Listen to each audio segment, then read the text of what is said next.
Avec Christian Gagean, Christian, huitième journée à la veille de recevoir Bourgoin. L'UFC est quand même dans une position délicate aujourd'hui. Oui, oui, délicate. Bon, après, sur le plan comptable, après, c'est relatif. On n'a pas été récompensé le week-end dernier, mais le contenu commence à être meilleur. Et comme je dis aux joueurs, il faut dominer un peu plus encore la situation si on veut pouvoir avoir des points. De toute façon, on a cette obligation ce week-end devant Bourgoin et c'est tout.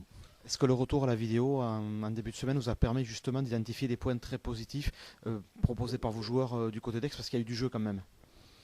Il y avait des points positifs contre Bayonne, il y en avait contre Aix.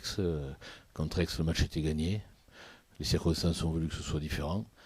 Mais voilà, il faut qu'on croie en nos capacités et surtout ne pas avoir peur de jouer ce genre de match parce que le souci qu'il peut y avoir effectivement quand on est 15e, c'est d'avoir peur donc de jouer petit bras et de ne pas exprimer les qualités sur le terrain. Voilà, c'est ce qu'on va essayer d'éviter.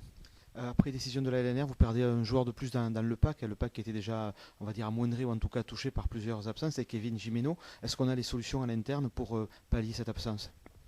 Oui, il y a toujours des solutions, de toute façon, c'est comme ça. Je remercie les gens de Bayonne qui sont arrivés à leur fin. Et donc, bon, c'est bien regrettable, c'est dommage. Mais bon, on va pas s'apesantir là-dessus. On a des solutions, effectivement, pour remplacer Kevin et les gens qui sont sur le terrain sont opérationnels. Là, donc demain c'est Bourgoin qui vient ici, donc c'est une équipe qui comme vous pour l'instant est dans cette partie basse du tableau. Quel regard vous portez sur l'équipe de Bourgoin? C'est une équipe qui est habituée à batailler, qui est habituée à se battre pour rester dans cette Pro D2. Voilà, c'est un fief du rugby encore, ils ont beaucoup de qualité. Les gens qui l'encadrent sont des gens sains.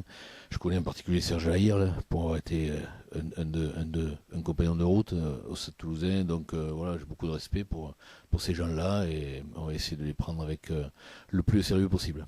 Pour conclure, le mot-clé demain, maîtrise? Oui, mais bon, maîtrise, on commence à en avoir. On a encore fait que 9 fautes le week-end dernier. Le week-end précédent, 10. On commence à s'approcher des standards de haut niveau de ce côté-là. Donc, bien sûr, j'espère que ça va continuer. Merci Christian, donc à demain 19h30. Ok.